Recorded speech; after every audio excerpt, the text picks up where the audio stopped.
nous allons discuter sur qui sera sauvé réellement. Le jugement arrive. Nous sommes la dernière génération. Mais est-ce que réellement nous sommes la dernière génération? On se pose cette question-là. Nous sommes la dernière génération. Oui, c'est vrai. Quand nous regardons les Écritures nous montrent d'autres générations après nous.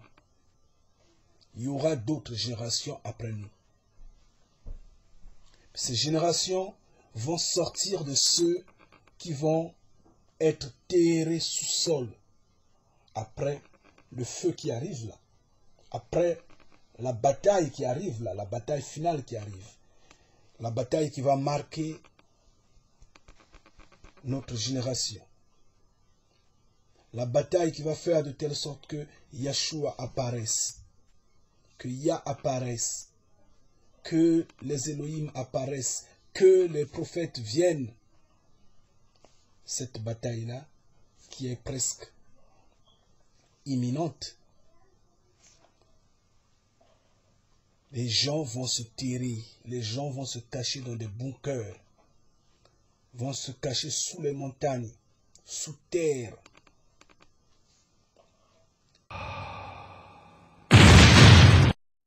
Il est écrit que ces hommes-là vont crier, « Toi, montagne, tombe sur nous.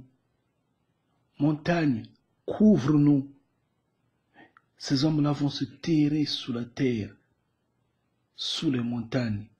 Oui, ça c'est l'expression que l'apôtre Jean a utilisée pour juste exprimer la manière, la façon dont ces hommes-là vont se cacher face aux représailles de l'armée des cieux. Mais, en fait, il voulait dire que ces hommes-là vont se cacher dans les bunkers, au sous-sol, dans le plus profond du sous-sol, dans les bunkers. Et nous connaissons tous que les armées de la terre, notamment les États de la terre, ces pays développés, sont en train de multiplier la construction des bunkers, là où ils peuvent cacher la population, là où ils peuvent se cacher.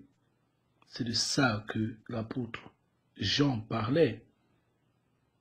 Pour le comprendre, je vous fais voir ce document que les hommes du monde ont fait. C'est vraiment un document instructif qui va vous aider à comprendre cette partie dont je parle, à comprendre que après la Troisième Guerre mondiale, après l'Armageddon, après il y aura la vie. Il y aura la vie. Donc il y aura d'autres générations. Oui, d'autres générations après nous. Mais pourquoi devrions-nous penser que nous sommes à la porte de l'éclatement d'un conflit mondial, même en ayant tous ces conflits et ces tensions? Il y a eu d'innombrables conflits localisés depuis la fin de la Seconde Guerre mondiale. Alors, pourquoi céder au pessimisme et aux avertissements alarmistes? Cependant, le meilleur moyen de comprendre pourquoi les puissances considèrent ensemble qu'une guerre est plus que probable est de regarder le genre de décisions qu'elles prennent en ce moment. Par exemple, le gouvernement chinois, qui fait état en la matière de peu de transparence, augmente sans cesse sa force militaire et son expansion sur des espaces maritimes et aériens et a multiplié son budget militaire par 4 en 10 ans, ce qui péjore leurs relations avec le Japon, la Corée du Sud et les États-Unis. En outre, la Chine a augmenté ses importations de riz de 400%, de 575 000 tonnes de riz en 2011 à plus de 2,6 millions de tonnes en 2012. Et pourtant, ce qui nous alarme est que toutes ces quantités de riz sont actuellement stockées. En outre, le gouvernement chinois a construit au cours des dernières années de grandes villes avec une capacité d'accueil de 64 millions de personnes, aujourd'hui achevées sans être encore habitées. Elles sont construites dans des régions éloignées des zones périurbaines. La Russie, quant à elle, aurait construit 5000 bunkers en 2012. Ces 5000 nouveaux abris ont été construits dans la capitale, à Moscou. Et les représentants du gouvernement russe ont précisé que ces bunkers étaient destinés à la population générale que sur de futurs événements. L'Europe, quant à elle, a rapidement construit et équipé ce qu'on appelle le Domesday Seed Vault à Svalbard, en Norvège. Une place qui contient des dizaines de milliers de variétés de semences, conservées en cas d'événements majeurs, comme une guerre nucléaire ou une catastrophe naturelle. La Russie, pour sa part, a également créé une sorte de magasin dans lequel est stocké l'ADN de presque tous les êtres vivants sur Terre, ainsi que de races déjà éteintes par l'entremise de l'Université d'État de Moscou. Le projet vise à recueillir l'ADN de tous les êtres vivants existants, de les geler et de les préserver. D'autre part, le gouvernement américain a accumulé des dizaines de millions de denrées alimentaires d'urgence ainsi que d'autres fournitures et a créé des centres de distribution d'urgence à travers tout le pays.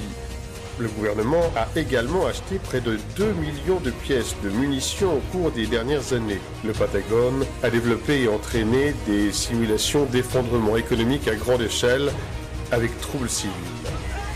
Depuis 2012, la Russie a commencé la modernisation de son système de missiles et la production des missiles S-400, SAM, en cours de déploiement dans les zones frontalières et côtières du pays. Vladimir Poutine a adopté le 26 décembre 2014 une nouvelle doctrine militaire, les USA et l'OTAN devenant les principales menaces. M. Poutine a également annoncé le 16 juin 2015 que la Russie augmentait son arsenal nucléaire, ajoutant plus de 40 missiles balistiques intercontinentaux à son équipement. Ceci pour faire suite à la plainte des autorités russes concernant le plan américain qui consisterait à déployer des chars et des armes dans les États frontaliers de l'OTAN avec la Russie. Il y a également eu de nombreuses observations des unités militaires russes, aviation, navires, sous-marins en Europe.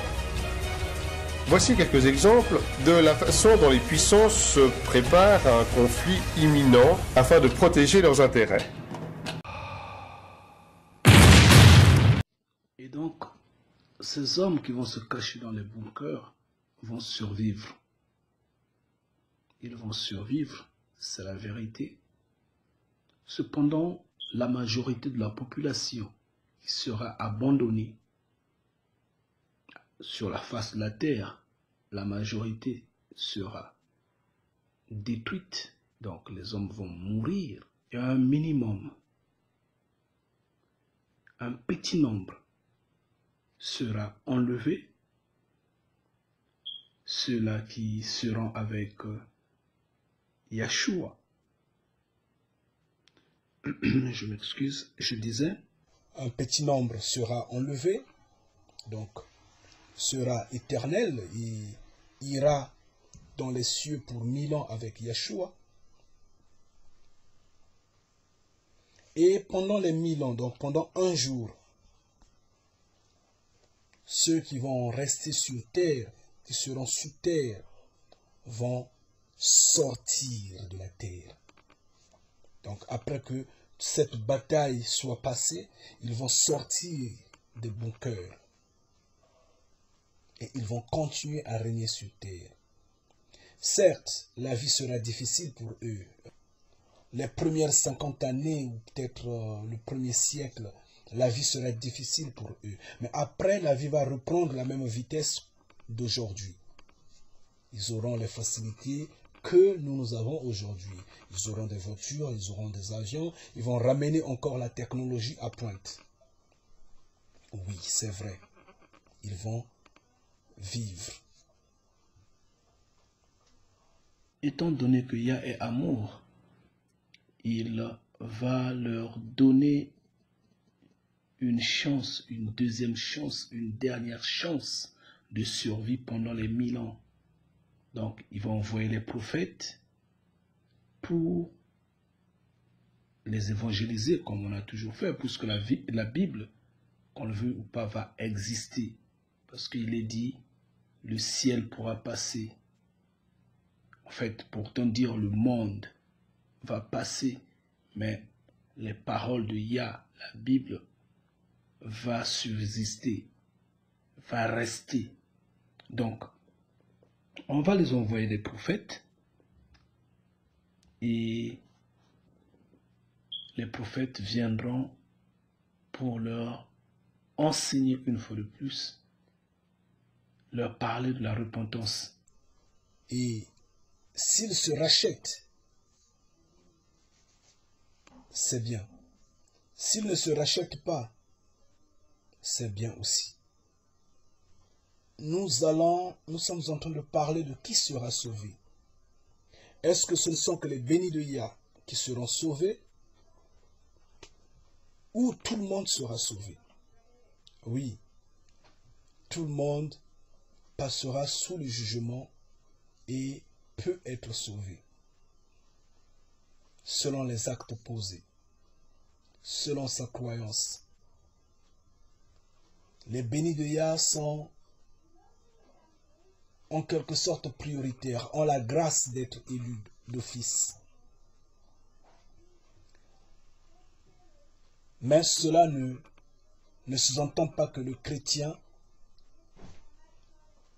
qui est dans l'abomination totale ne peut pas être sauvé. Il peut être sauvé. Il peut être sauvé.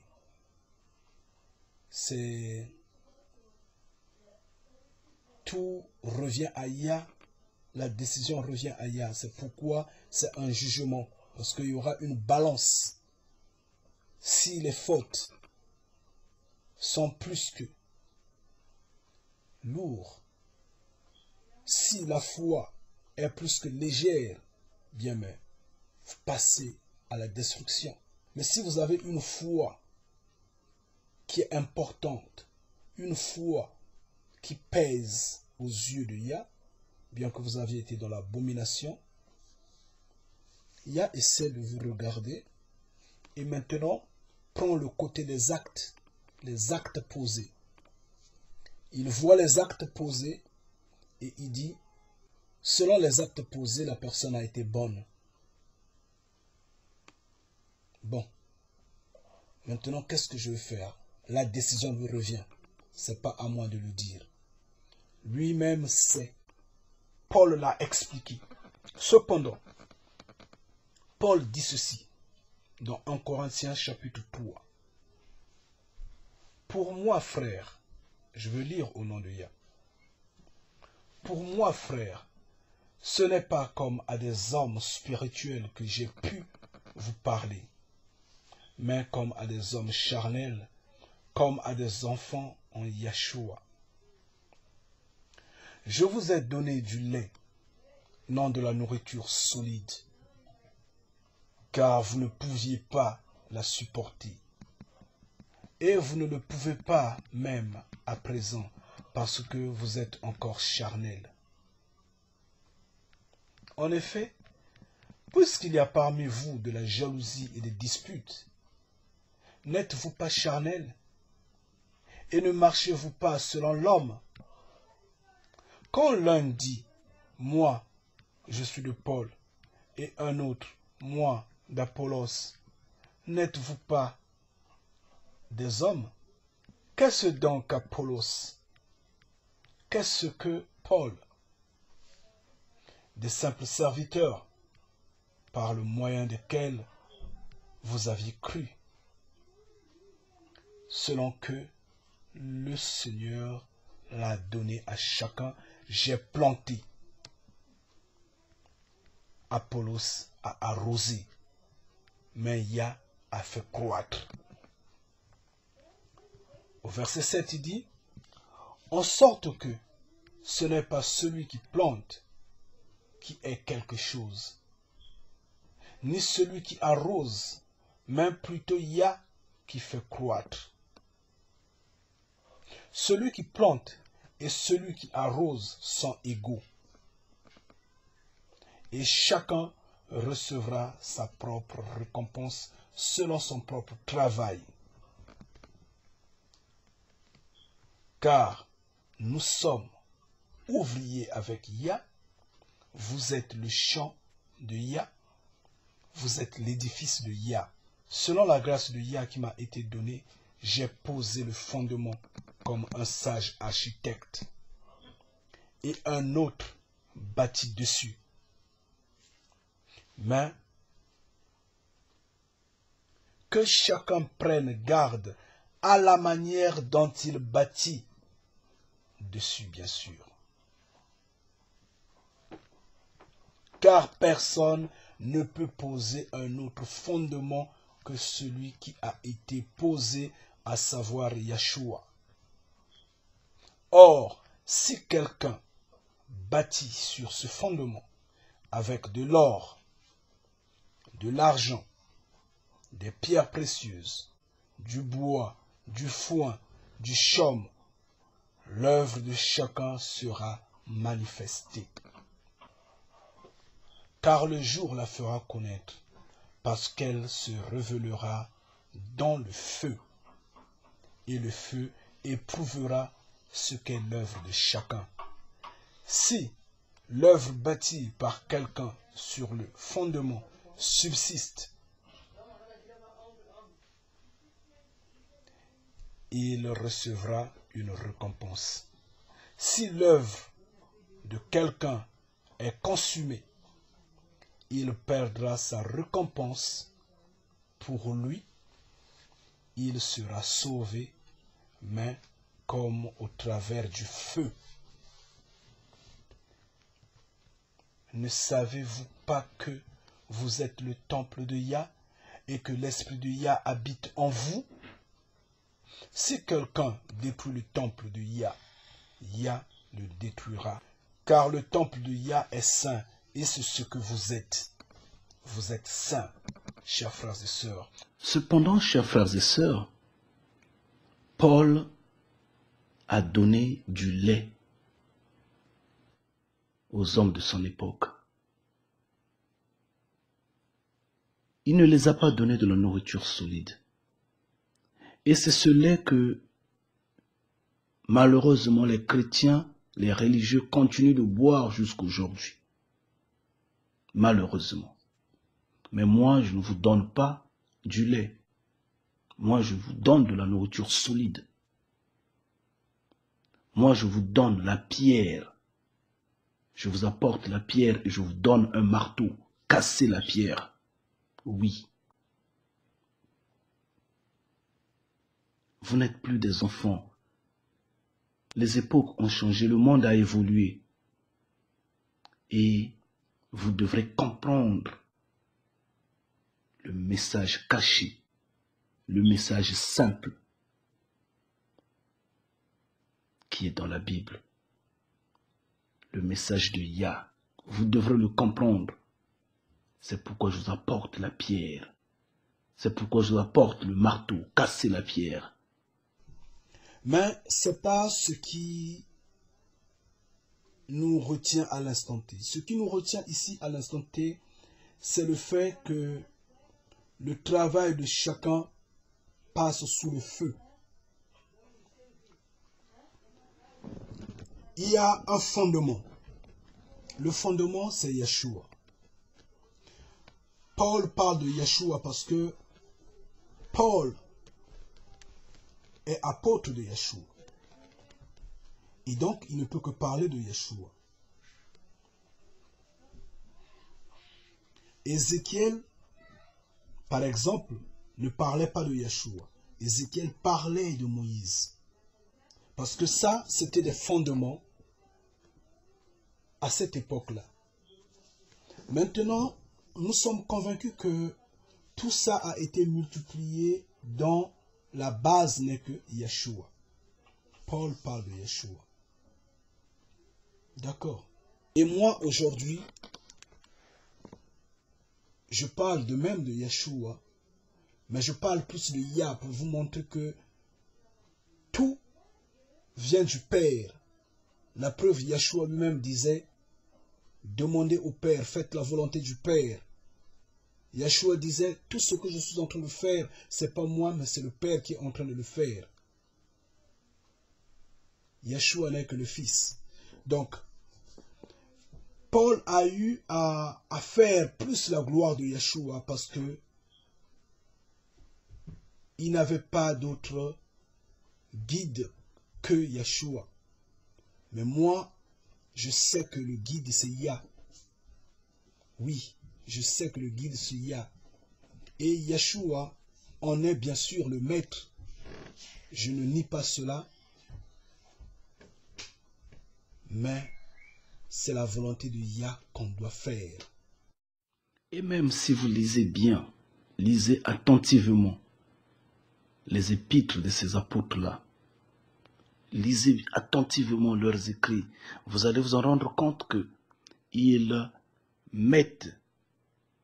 marquent la différence entre Yeshua et Yah. Ils marquent la différence entre le Fils et le Père. Eux-mêmes, ils le disent bien. Faites bien attention à leurs écrits. Ils disent bien que Yeshua est le Maître, qu'ils suivent ses pas, qu'ils honorent son chemin, mais ils font la volonté du Père.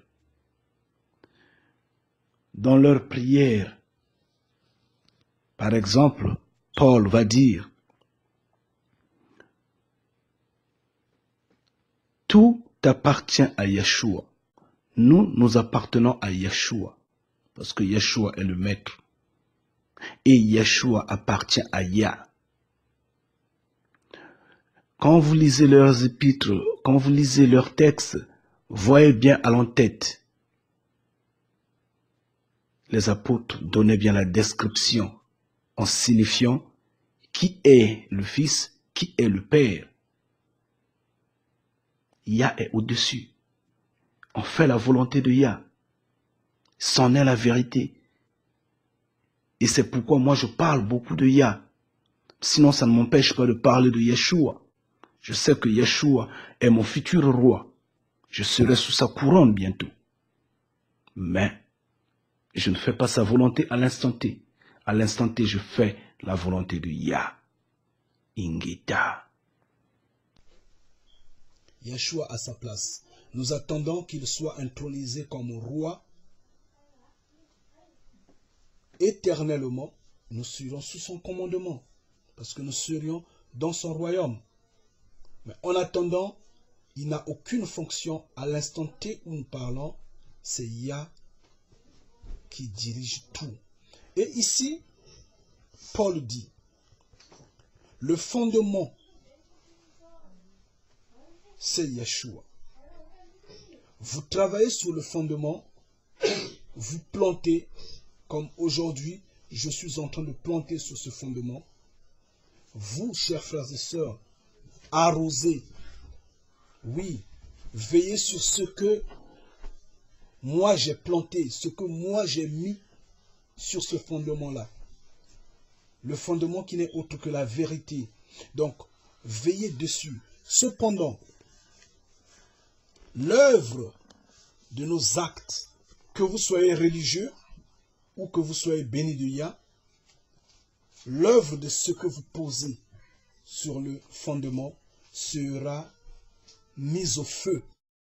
Ici, le feu n'est autre que la balance, le procédé, le mécanisme du jugement, cette longue table sur laquelle les juges, les saints, seront assis pour effectuer le jugement. C'est ça le feu.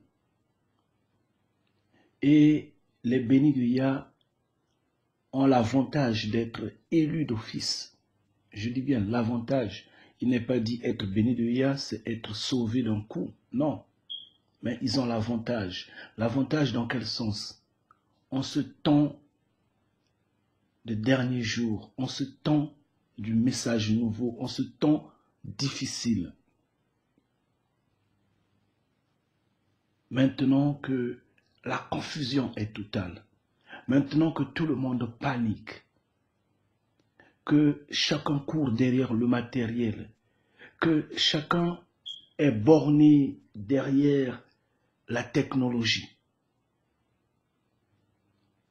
Tous ces gadgets que nous avons qui nous embrouillent la conception.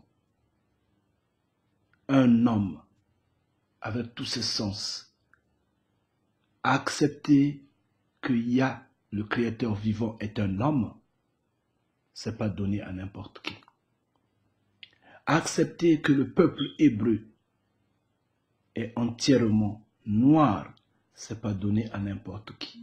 Comprendre le complot de l'usurpation, bien sûr, l'usurpation occidentale, l'usurpation du Vatican, c'est pas donné à n'importe qui. Reconnaître la grandeur du Père, en vérité, c'est être vraiment béni. Et c'est pourquoi les bénis de Yah ont cet avantage sur le reste de l'humanité. C'est ce que Paul explique ici. Il dit que personne n'ait autre fondement. Parce qu'en fait, c'est quoi? La vérité est unique et incontournable. La vérité est celle que les prophètes ont emmenée. Tous les prophètes ont été guidés par l'unique maître qui est Yah. Et les prophètes ont posé les jalons. Yeshua est venu se mettre au-dessus de ces jalons, à rembler tout parce qu'il a eu à accomplir, à changer les choses. Mais après Yeshua, il y a eu d'autres prophètes qui sont venus compléter ce que Yeshua avait mis comme fondement. Le fondement qui est venu solidifier ce que Moïse avait laissé. Et il y a eu d'autres, notamment celui que nous connaissons récemment, Simon Kimbangu, est venu mettre également un pied dessus. Et aujourd'hui, c'est nous autres, les bénis de Yah, qui sommes là pour solidifier cette maison de même. Mais tout ça, la base, c'est la vérité. L'unique et incontournable vérité, elle est unique. Maintenant, si quelqu'un pose d'autres choses sur ce fondement-là, sur la vérité, comme par exemple ce que le Vatican a apporté, la contre-vérité que le Vatican a apporté, ce mensonge dont les autres croient être la vérité, notamment les églises de réveil, tout ce monde-là, tous ces religieux qui ont pris source, qui ont pris racine dans la religion catholique, qui ont pris racine à la souche du Vatican, seront mis au feu. D'où il dit, si quelqu'un bâtit sur ce fondement avec de l'or, de l'argent, des pierres, enfin des pierres précieuses, du bois, du foin, du chaume, l'œuvre de chacun sera manifestée. Quand on bâtit avec de l'or, nous connaissons que l'or est durable, on est dans la vérité. L'argent est durable, on est dans la vérité. Les pierres précieuses, on est dans la vérité. Le bois, quand ça va passer au feu, ce sera détruit. Du foin, du chaume, là on forme la maison. Et les œuvres seront manifestes. Quand ça va passer sous le feu, ce sera manifeste. L'œuvre de chacun sera manifeste. C'est là où on saura qu'on est dans la vérité. En fait, là, il parlait du jugement. Il parlait ici du jugement. Si cette œuvre-là subsiste, si cette œuvre-là résiste, il recevra une récompense. Maintenant, si l'œuvre de quelqu'un est consumée, quand on brûle, votre œuvre est consumée, donc là c'est la foi. Votre foi n'a pas résisté, n'était pas une bonne foi. Vous n'étiez pas avec Yah, vous n'étiez pas dans la lumière. Il perdra sa récompense. Donc du coup, dans les cieux, dans l'éternité, si on va également vous recréer, si vous serez éternel, à ce moment-là, vous n'aurez pas droit aux responsabilités énormes. Vous serez pas un sous-homme, mais vous êtes éternel, mais vous n'avez pas gagné, vous n'avez pas satisfait à l'examen. Pour lui, il sera sauvé. On le sauve quand même. Parce que le jugement, comme j'ai expliqué, la balance de votre foi et des actes a résonné. Mais comme au travers du feu, donc vous allez subir une période de punition. Comme quand on rachète une personne de la prison. On vous donne une amende. On vous donne des travaux publics à faire. On vous donne des interdictions et autres. Oui, il sera sauvé, mais comme au travers du feu. Donc, il y aura du châtiment. On va vous frapper. On va vous punir. Et après, on vous sauve. Parce que vous avez été admis. Par ailleurs, il y aura d'autres qui seront totalement détruits. Ça, c'est le jugement. Et nous en connaissons. Nous le savons. Il y a d'autres qui seront totalement détruits. Totalement. En majorité, les hommes du monde. C'est le César, les hommes de nation qui sont totalement perdus dans Babylone la Grande. Mais néanmoins, ici, Paul ne parle pas ou ne parlait pas de ceux qui sont hors la maison de Yah, de ceux qui sont perdus dans César. Paul s'adressait à ceux qui suivaient le message, à ceux qui suivaient Yeshua, à ceux qui croyaient en Yeshua. C'est à eux qu'il expliquait les différentes procédés, les différents moments ou les étapes du jugement. En fait, il voulait dire que il y aura des dîners avec mention à bien, bien,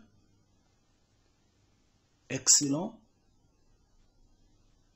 ainsi de suite. Il y a des mentions quand on satisfait à un examen. C'est ce qu'il voulait expliquer en fait.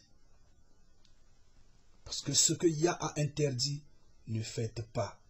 Yah a dit ne faites pas, ne faites pas. Et c'est cela, c'en est la vérité, et elle va se passer ainsi. Je veux pouvoir vous quitter à ce moment-là, je veux vous laisser. Nous allons discuter peut-être plus tard.